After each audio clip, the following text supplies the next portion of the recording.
사도행전 18장 18절에서 그리고 23절까지 2일 후에 바울은 꽤 오래 거기 머물다가 형제들과 작별하고 거기서 배를 타고 시리아로 항해하였는데 브리스길라와 아굴라가 그와 동행하였고 바울이 전에 서원한 것이 있었으므로 겐그레아에서 자기 머리를 깎았더라.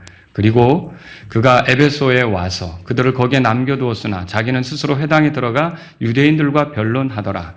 그들이 그에게 자기들과 함께 더 오래 머물기를 청하되 그가 동의하지 아니하고 다만 그들에게 작별을 고하며 이르되 내가 어찌하든지 다가오는 이 명절은 반드시 예루살렘에서 지켜야 하리라. 그러나 만일 하나님의 뜻이면 내가 다시 너희에게로 돌아오리라 하더라. 이에 그가 배를 타고 에베소를 떠나 항해하더라. 또 그가 가이사랴에 상륙하여 올라가 교회에게 문안하고 안디옥으로 내려갔더라. 다 같이요.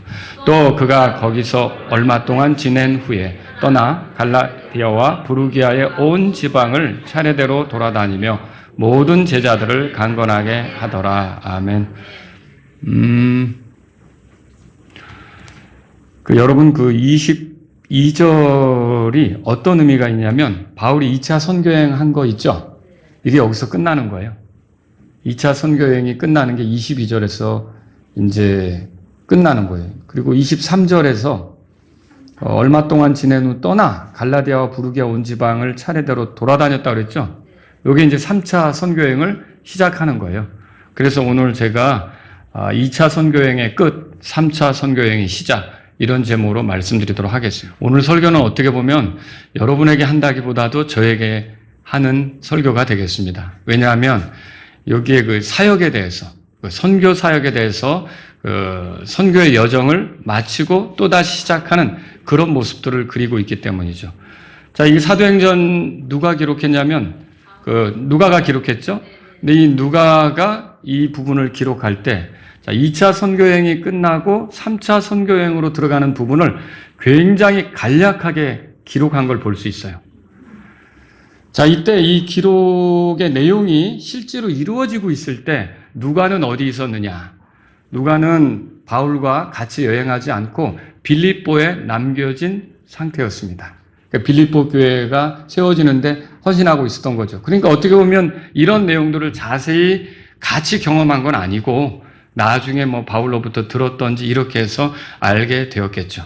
그래서 여기 이제 2차 선교여행이 끝나고 3차 선교여행으로 가는 이런 단계는 굉장히 간략하게 기록되어 있는데 우리가 이런 기록을 통해서 이제 사역자로, 그러니까 저는 사역자로, 그리고 저는 사역자지만 여러분도 어떻게 보면 사역하는 건데 섬기는 자로서 어떻게 우리가 하나님을 섬기고 하나님의 일에 동참하고 이래야 되는지를 이 말씀 통해서 살펴보았으면 좋겠습니다. 자, 여기는 크게 세 단계로 이렇게 구분이 되는데 첫 번째는 18절에서 발견됩니다. 요거는 아가야 지방에서의 바울의 모습을 기록하고 있어요. 여기에서 이제 주된 도시는 고린도, 겐그레아 이렇게 발견할 수 있습니다. 자, 18절에 보세요. 2일 후에 바울은 꽤 오래 거기에 머물다가 그랬죠. 거기는 어디입니까? 고린도죠. 우리가 지금 고린도에서 바울이 사역하는 것을 봤잖아요. 이게 고린도라고 하는 지역이죠. 근데 여기서 꽤 오래 거기에 머물렀다. 그렇게 발견할 수 있어요. 여러분, 다른 데서는 이렇게 오래 있지 못합니다. 그 도시를 떠나 다른 도시로 옮겨가야 됐어요. 왜 그랬을까요? 유대인들이 쫓아와서 바울 복음 전하는 거 막았잖아요. 방해했잖아요. 괴롭혔단 말이에요. 거짓 프레임 씌우고 선동하고 사람들을 일으켜서 바울이 복음 전하는 걸 회방했단 말이에요. 그러니까 어느 정도 복음을 전하면 거기에 있을 수가 없어서 또 그들을 피해 다른 도시로 이렇게 이동할 수밖에 없었던 거죠. 근데 고린도에서는 그럴 필요가 없게 되었어요. 왜냐? 고린도의 총독으로 부임한 갈리오가 유대인들이 하려고 하는 일에 지지합니까? 지지하지 않았죠. 유대인들이 바울을 데리고 와서 갈리오에게, 총독에게, 새로 부임한 총독에게 이 사람을 좀 이 일 하지 못하게 막아달라고 했지만 갈리오가 뭐라 그랬어요? 그거 너희들이 알아서 해라. 너희들 법에 관한 문제라면 내가 개입하지 않겠다라고 했잖아요. 그러니까 유대인들은 힘을 잃어버린 거예요. 힘을 잃어버린 거예요. 그래서 바울의 사역을 괴롭힐 수가 없게 된 거죠. 그럼 이거 정말 좋은 환경 아닙니까?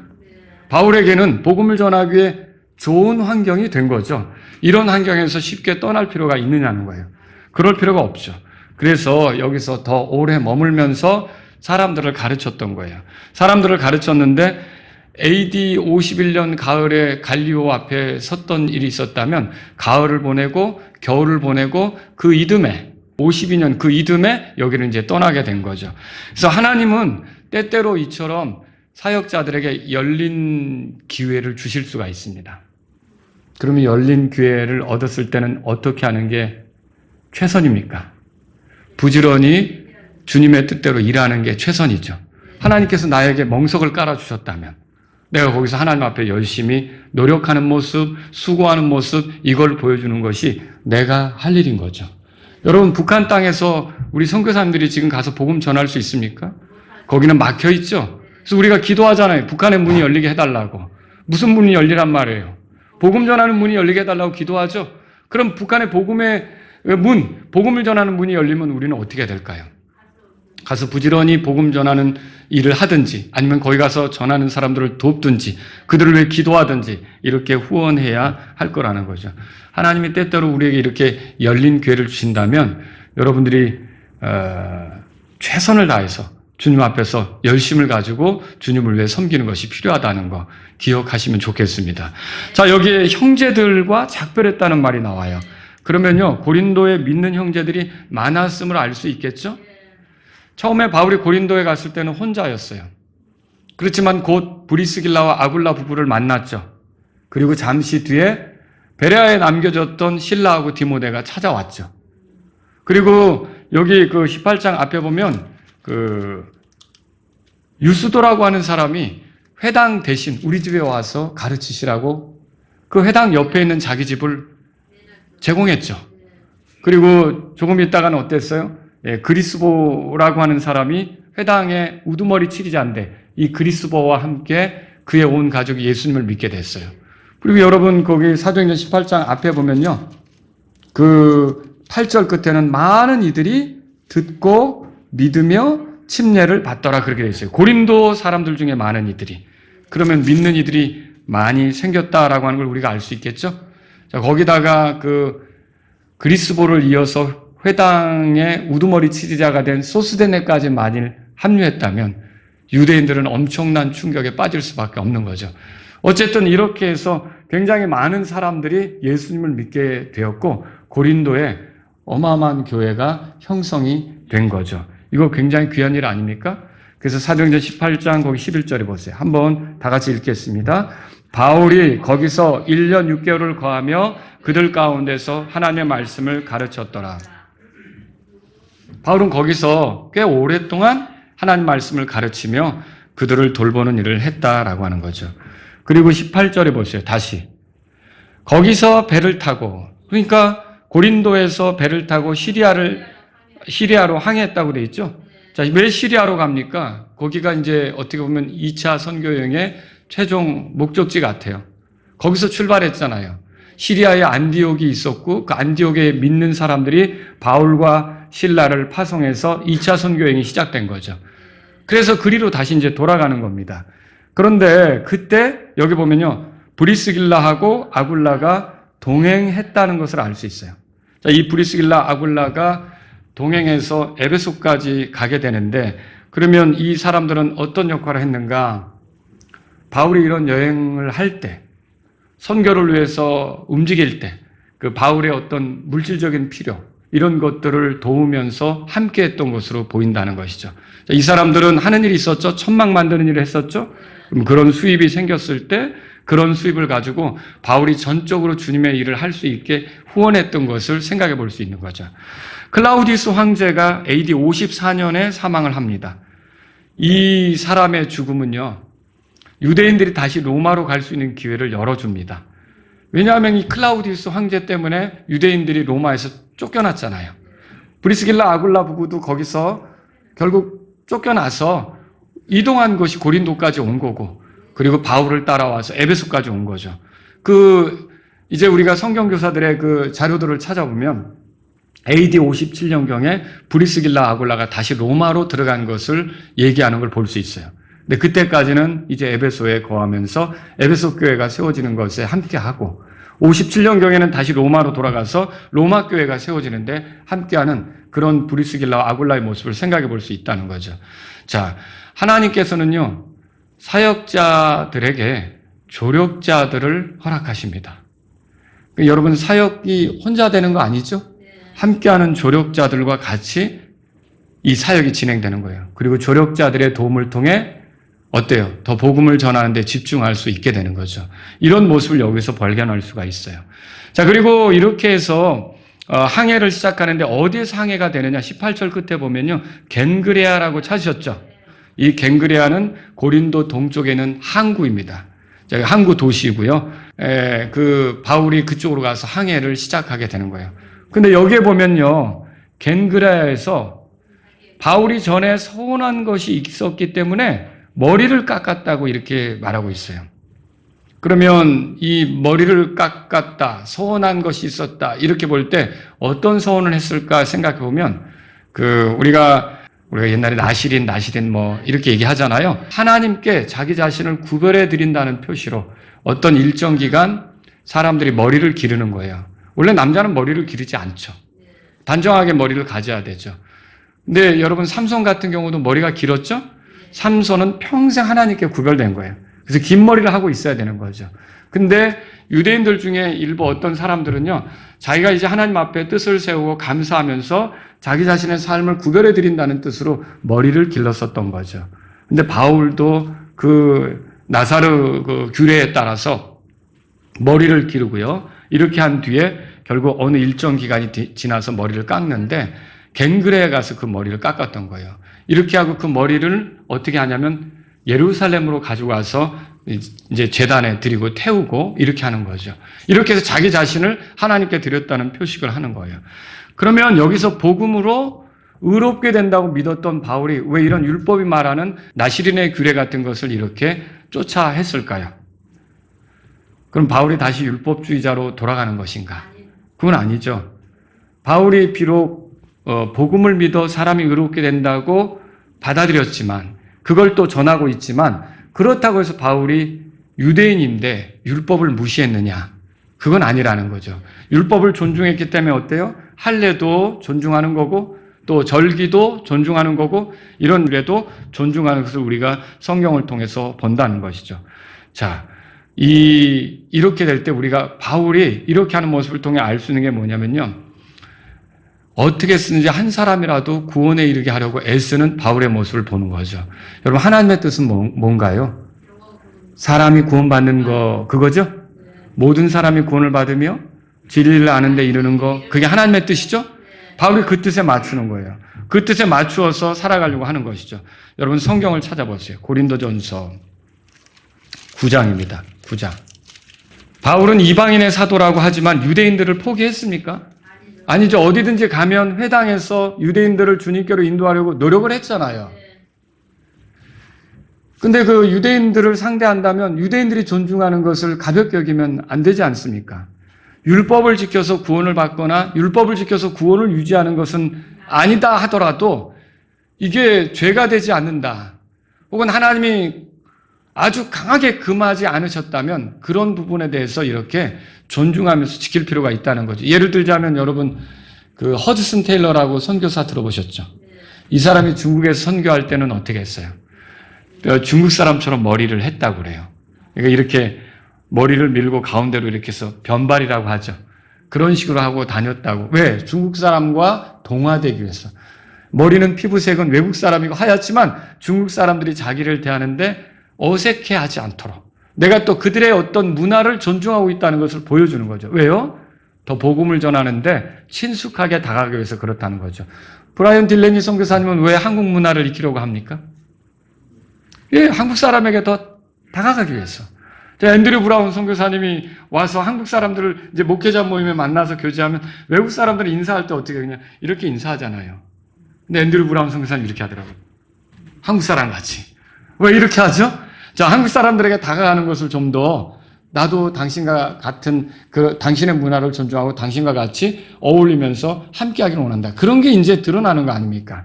자, 고린도전서 9장 찾으셨으면 거기 읽어보세요. 20절입니다. 우리 고린도전서 9장 20절 다 같이 읽습니다. 또 유대인들에게 내가 유대인같이 된 것은 유대인을 얻고자 하며 율법 아래 있는 자들에게 율법 아래 있는 자같이 된 것은 율법 아래 있는 자들을 얻고자 함이라. 자, 왜 그러면 이런 그 유대인들의 규례를 존중하는 모습을 보이느냐? 자, 예루살렘에 올라가서 서운한 것을 가지고 이제 머리를 이렇게 제단에 바치고 이렇게 할 때 누가 물으면 이 바울이 복음을 전하고 있지만 여전히 유대인들의 규례들을 존중하는구나. 이게 보여질 수가 있는 거죠. 자, 그리고 여러분 그 밑에 보세요. 20절에 약한 자들에게 내가 약한 자같이 된 것은 약한 자들을 얻고자 하며 다 같이요. 내가 모든 사람에게 모든 것이 된 것은 어찌하든지 얼마라도 뭐라고 돼 있어요? 구원하고자 함이라. 그래서 우리가 이 사역자가 관심을 가져야 될 게 뭐냐면 이게 하나님께서 죄다. 그러면 할 수 없습니다. 하나님께서 가증히 여기신다. 그러면 할 수 없습니다. 하나님께서 금하셨다. 그러면 할 수 없습니다. 그러나 그렇지 않고 우리가 어떤 누군가를 얻으려고 할 때 그 사람들과 섞이기 위해서 필요하다면 우리가 어떤 일을 할 수도 있다는 것이죠. 그걸 이 모습을 통해서 발견하는 거죠. 자, 여기 아가야 지방에서 바울의 모습. 이건 사역자로서 그가 하나님이 주신 기회에 최선을 다하면서 어떻게 쓰든지 이렇게 한 사람이라도 얻으려고 노력하는 모습을 보여주고 있다는 거죠. 두 번째, 우리가 아시아에서 바울의 모습을 생각해 보죠. 자, 이렇게 해서 배를 타고 가가지고 어디로 갔느냐 하면 19절. 에베소에 와서 찾으셨죠. 바울이 에베소에 들르게 된 거예요. 고린도가 아가야의 중심 도시라면 에베소는 아시아의 중심 도시입니다. 자, 아시아의 수도이기도 하죠. 그리고 이 에베소에는요, 자치적인 원로원과 시민총회가 있었어요. 그러니까 자치적으로 그 도시를 꾸려가는 그런 일을 할 수가 있었던 거예요. 그리고 순회 재판소도 열려서 법적인 문제도 다룰 수 있는 아주 큰 도시였던 거예요. 그리고 이 에베소는 소아시아의 끄트머리에 있는데 거기서 이렇게 마치 방사형으로 도로가 퍼져나가서 모든 길은 로마로 통한다. 들어보셨죠? 그런 것처럼 아시아의 길은 에베소로 통한다. 이렇게 말할 정도로 그 지역의 중심 도시였던 거죠.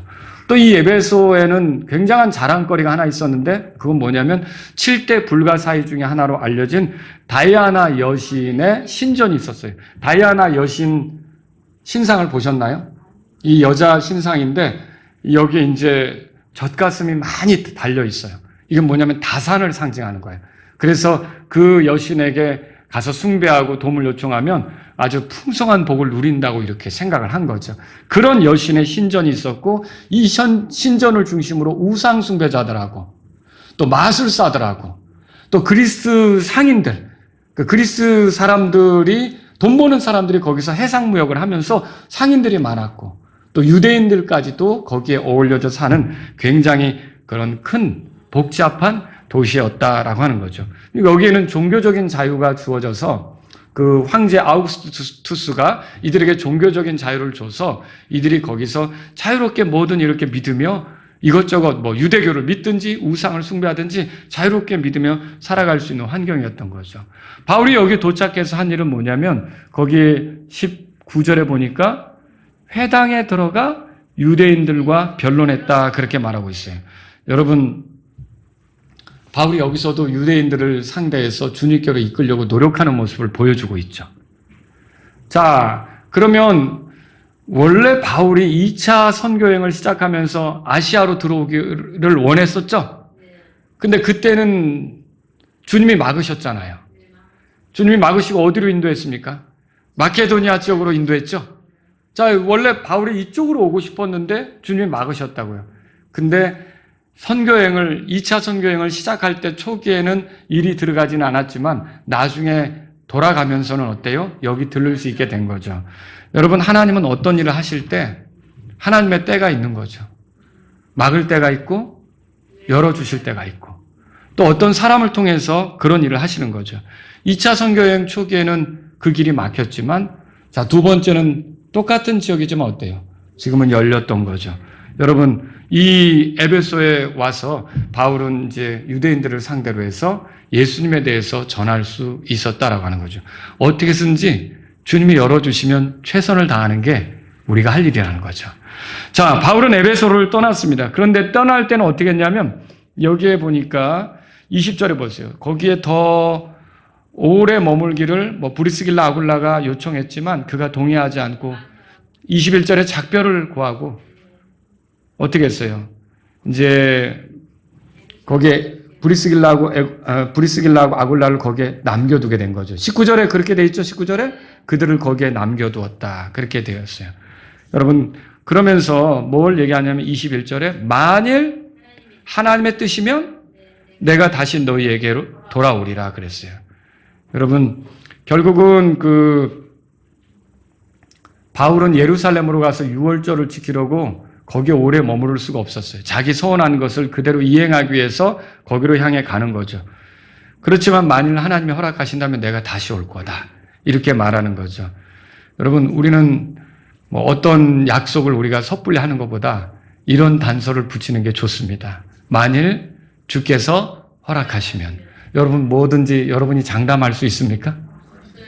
내일 일을 여러분이 나는 그렇게 할 거라고 여러분이 확고하게 할 수 있습니까?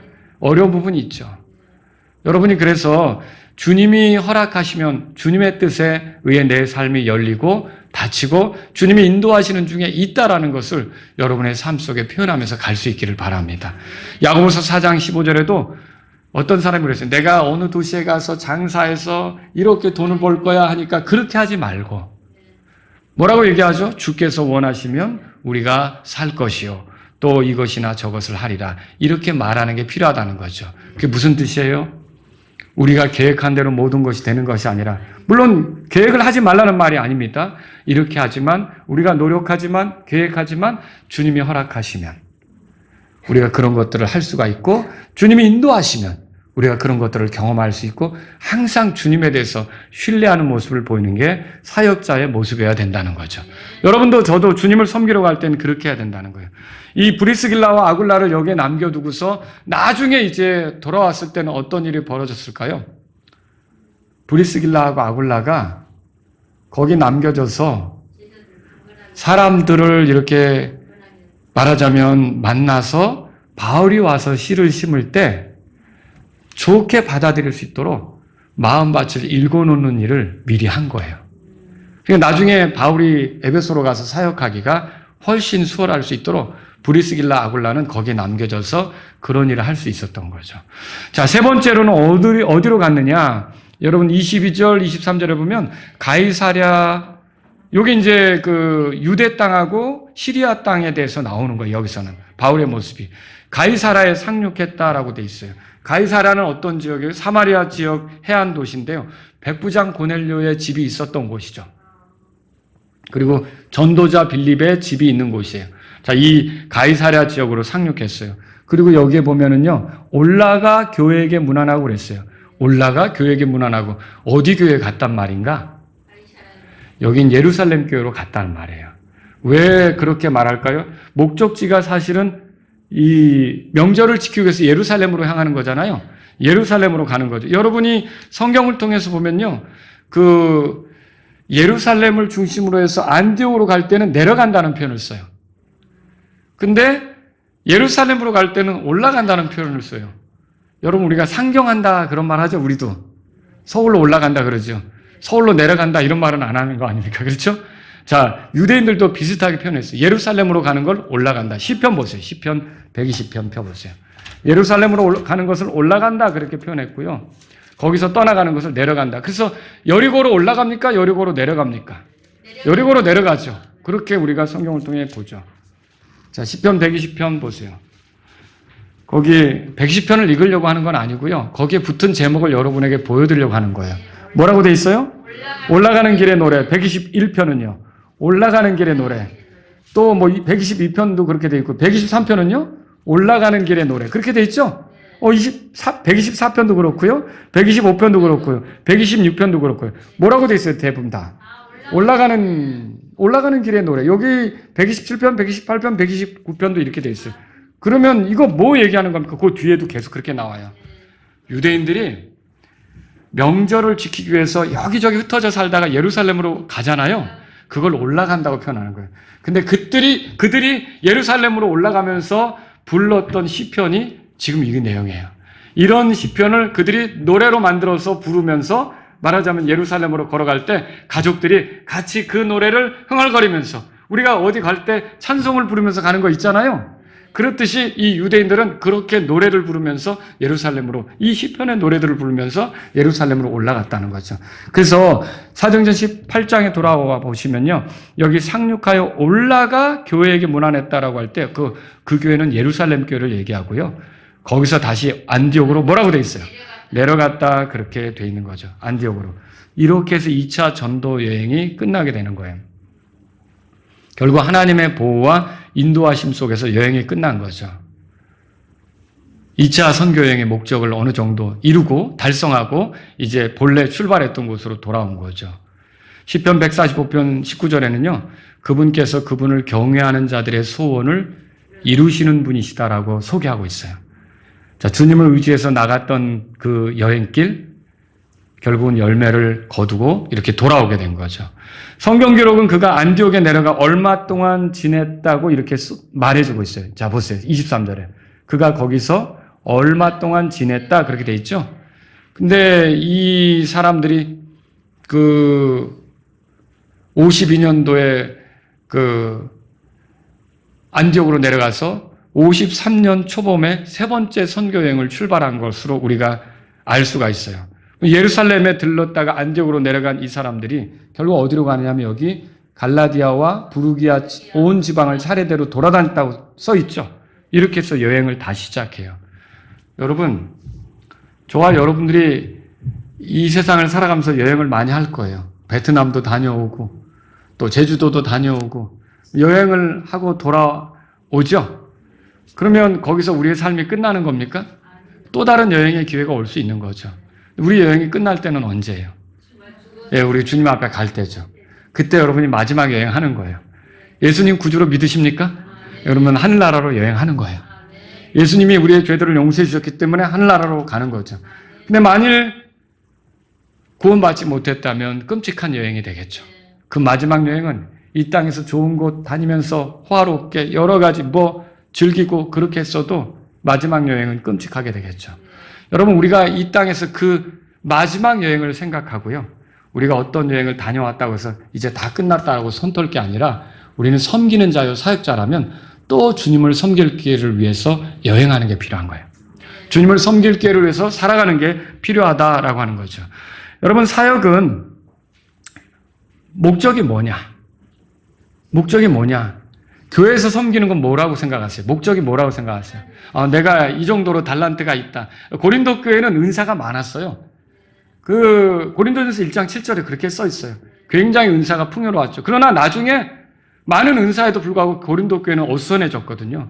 뭐냐면 이런 하나님이 주신 은사들을 육신을 따라 사용했어요. 성령님을 따라 사용하지 않고 자기를 드러내고 자기의 어떠함이나 표출하려고 하고 이렇게 하면서 문제들을 일으켰던 거죠. 여러분 섬김이라는 게 뭐예요? 사역이라는 게 뭐예요? 자, 여기 해답이 나오죠. 맨 끝에 보세요. 갈라디아와 부르기아 온 지방을 차례대로 돌아다니며 뭐라고 돼 있어요? 모든 제자들을 강건하게 했다. 그거예요. 목회자가 하는 일은 성도들을 강하게 하는 거예요. 사역자가 하는 일은 성도들을 강하게 하는 거죠. 여러분, 주님이 베드로가 주님을 3번 부인할 걸 알았어요. 베드로에 대해서 실망했습니까? 실망을 표현하는 대신 뭐라 그러냐면 내가 너를 위해 기도한다. 내 믿음이 쇠하여지지 않도록 기도한다. 근데 네가 돌이킨 뒤에 계속 그렇게 가는 걸 원치 않죠. 네가 돌이킨 뒤에 그 다음에 부탁하는 게 뭐냐면 명령하시는 게 뭐냐면 내 형제들을 강건하게 하라. 여러분 그거예요. 우리가 교회 생활하는 것은 예배 드리고 봉사하고 섬기고 이런 건요. 여러분들이 여기에 나와서 찬양하면서 이 찬양을 듣고 어떤 성도들의 마음에 이렇게 울림이 있으면 그래서 내가 주님을 더 사랑하겠다. 강하게 만드는 거죠. 여러분이 주방에서 음식 준비하고 이렇게 하면 그날 음식 먹고 또 기운 내서 내 말씀 들으러 올라가야겠다. 여러분 그러면 강하게 하는 거죠. 교회 섬김의 핵심은 뭐냐면 하나님께 영광이 되는 거, 그건 물론 첫 번째죠. 그런데 왜 우리에게 기회를 주시느냐? 우리를 통해 성도들을 강하게 하는 거, 강건하게 하는 거. 그런 뜻으로 우리에게 여러분이 기회를 주신다고 믿으셔야 돼요. 자, 이거는 결국은 어떤 걸 얘기합니까? 형제들이 약하다는 걸 알고 시작하는 거예요. 형제들이 약하다는 걸 알고 시작하는 거죠. 근데 교회에 처음 들어올 때부터 대단한 아주 강한 그리스도인들이 들어옵니까? 이게 시간이 얼마나 가는지 몰라요. 이랬다 저랬다, 이리 넘어졌다 저리 넘어졌다. 그렇지만 시간을 보내면서 어떻게 됩니까? 그 사람들이 강해지는 거죠. 여러분 그거 믿으십니까? 네, 처음부터 교회 온 지 얼마 안 되는 성도에게 왜 그러냐고 좀 강하게 하시지. 여러분 그 우리가 그렇게 할 수 있습니까? 여러분 교회에 모인 성도들을 보세요. 왜 양이라고 표현합니까? 다 약한 존재예요. 양은 짐승을 맞부터 싸우지도 못해요. 여러분 아시잖아요. 양은 이게 털이 가득하면 뒤집어지면 이거 자기 힘으로 일어나지도 못해요. 목자가 가서 일으켜줘야 되지. 이 양은 어리석어서 한번 풀을 뜯어 먹으면 그것만 계속 파먹어요. 그래서 땅을 완전히 황폐하게 만들죠. 목자가 데리고 다른 데로 가야 되는 거죠. 이런 약한 존재를 돌보는 것이 사역이고 섬김이라는 거죠. 여러분과 제가 섬김의 기초 원리를 대단한 사람 데리고 목회한다? 대단한 사람, 죄송합니다. 여러분들의 어떤 이거를 제가 이렇게 낮게 얘기하려고 하는 게 아니라 어차피 우리 모두가 다 저부터도 그렇고 다 약한 부분이 있다는 거예요. 그걸 이해하고 서로 같이 지내면서 강건하게 하는 것이 섬김이다라는 걸 깨달아야 되는 거예요. 그거 우리가 알아야 되는 거죠. 여러분 갈라디아와 부르기아 온 지방을 차례대로 돌아다니면서 결국은 에베소까지 가는 거예요, 여러분. 그래서 19장 1절에 보세요. 또 거기 읽어보죠. 또 이 일이 일어났으니 곧 아볼로가 고린도에 있는 동안 바울이 윗지방들을 두루 다니고 어디로 갔어요? 에베소에 이르렀다. 그렇게 말하고 있어요. 이게 안디옥에서 에베소까지는 약 1600km 정도 된다고 그래요. 서울, 부산에 한 4배 이상 되는 거죠. 4배 이상. 그리고 근데 이게 직선으로만 가지 않았을 거예요. 그게 직선거리거든요. 그럼 이렇게 갔다 저렇게 갔다 윗지방을 둘렀다 갔다 이렇게 하니까 최소 2000km는 걸어가지 않았을까. 이렇게 이제 우리가 생각해 볼 수가 있어요. 여러분, 바울은 이제 2차 선교여행 마치고 끝날 수 있는 것 같은데 얼마 동안 있다가 곧 어때요? 또 떠나죠. 여러분과 제가 이거 기억할 필요가 있어요. 2025년도에 여러분 주님 잘 섬겼다고 이제 할 만큼 했어. 이겁니까? 아니죠. 또 새로운 교회로 주님을 섬기려고 해야 돼요. 우리 마지막 여행을, 하늘에 가는 마지막 여행을 할 때까지는 섬기는 여행을 계속 하셔야 되는 거예요. 그걸 알아야 되는 거죠. 지난 주일 사무엘 선교사님과 식사하는데 특이한 이야기를 하나 들었어요. 세 딸이 집에 가기를 고대한다는 거예요. 그래서 집이 그러면 저기 신정동에 있는 할머니 댁인가. 근데 그게 아니라 거기 남아시아에 있는 그 집 있죠? 거기를 가기를 고대한다는 거예요. 빨리 집에 갔으면 좋겠다고 얘기들 한다는 거죠. 여러분, 헌신된 사람의 마음에는 뭐가 있을까요? 편하고 쉽고 눕고 이런 것보다 물론 주님이 그런 기회를 주시죠. 그렇지만 또다시 어떻게 해요? 사역, 섬김의 자리로 뛰어들려고 하는 거죠.